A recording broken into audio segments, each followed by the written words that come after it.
Campaign 3, Episode 4. My name's Noah, this is Table Ready, and welcome to the Critical Review, where I critically review every episode of Campaign 3 of Critical Role. Now today's gonna be a little interesting because we're gonna do a very short review so I can get into some ratings and talking about some things that I'm interested in and you might have missed. Now, all of my ratings should be taken with the same amount of seriousness as me trying to grow a full beard in November.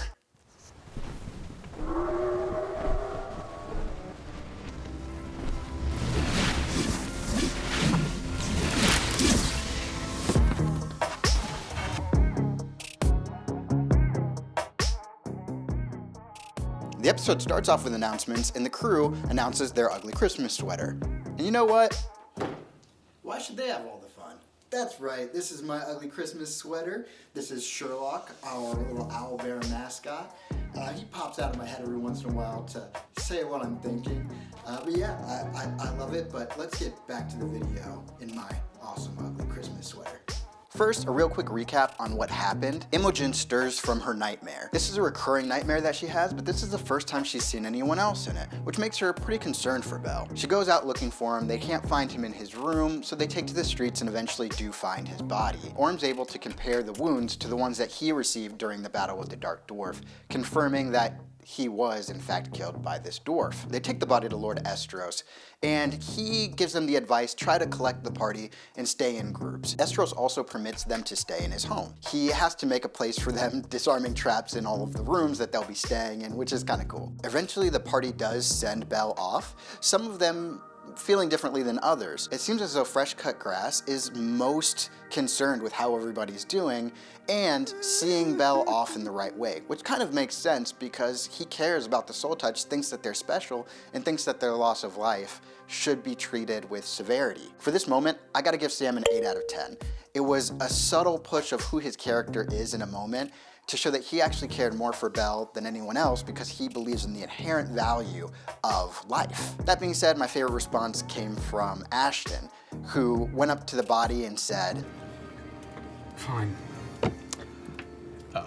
Hey, so, I guess in just a couple of days, you will have been gone longer than I knew you.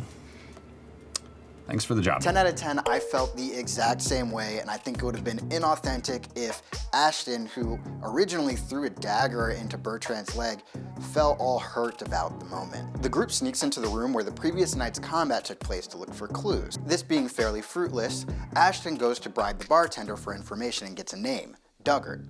Armed with that name, Imogen and Dorian, who finally get some good screen time, head into the tavern to ask some questions and try to figure out where and who this Duggart is. It turns out that Duggart once was a normal dwarf. Dorian attempts to persuade more information out of this patron of the tavern while Imogen reads his mind.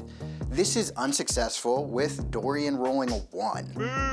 But he recovers, casting a very flirtatious charm person that does work, and now this gentleman is an open book. They find out that this once normal carpenter dwarf probably fell victim to addiction to Sood, brown Sood, a clasp-connected drug that gives you the expanded spell option and does cause deterioration over time. It's also mentioned that he may have joined up with the Corsair, which is one of the guilds in the area.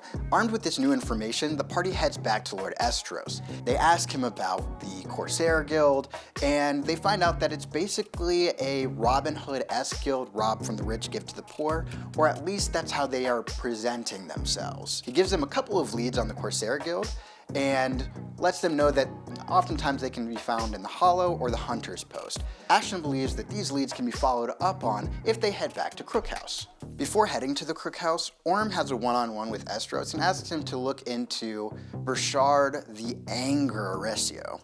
Estros offers to look into the matter for him and the Ashari. Crookhouse does kind of illuminate a little bit more of where Ashton is in life.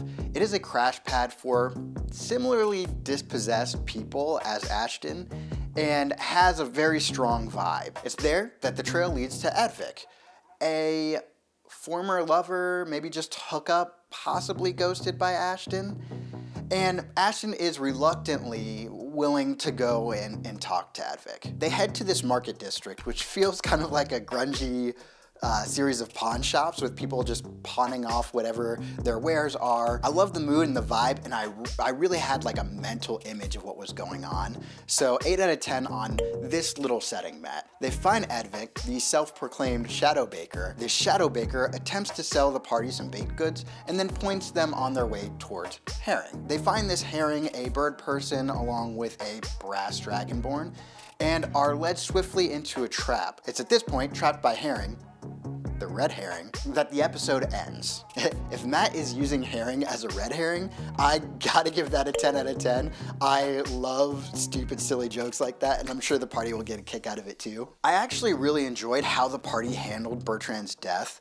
I thought that it was on point that Ashton didn't care so much, and that the party actually spent more time worrying about themselves and the implications that someone might be after them just as much as they were after Bertrand now, in order to drive the story forward, and they didn't make it over dramatic or make it seem as though Bertrand was really close to them. I gotta give that a 7 out of 10. Ashton getting so geeked over the bribe working that it immediately leaves Ashton's mind what the name that he recovered was. I gotta give that like a 9 out of 10. Ashton is becoming probably one of the more well role-played characters. There is this angsty teenage excitement that comes with the facade of being great at everything and having a fake sense of experience that is slowly being revealed over time, and I love it. Ashton is moving up in my mind of characters. We'll bring that like really low rating that I gave Ashton in the beginning, we'll bring it up to a 7 out of 10. Robbie finally getting some more on-screen time to roleplay. I love it. I like Robbie a lot. I like his character, and he and Imogen have this cool pairing that works really well for social encounters. I'm here for it. 8 out of 10. I want to see more. Ashton saying that Bertrand can get his own sandwich, pretty great. It broke the dramatic tension. 8 out of 10. Fern being generally cute all the time and naively offending people is just wonderful. The dark humor in saying that sleep is for the dead, gotta give it a 7 out of 10. One thing that might have been overlooked if you weren't really paying attention is the pacing that Matt put to this episode. He had them find Belle quickly and move to Estros quickly. And this might be saying something about what Matt's trying to do in the game, or it could be as simply as him just being very aware that this could take a long time and wanting to move through the story. Now, this moment in my mind is connected to something else that was happening at the table. Travis wasn't at the table at the beginning of the session, and actually wasn't at the table at all during the session.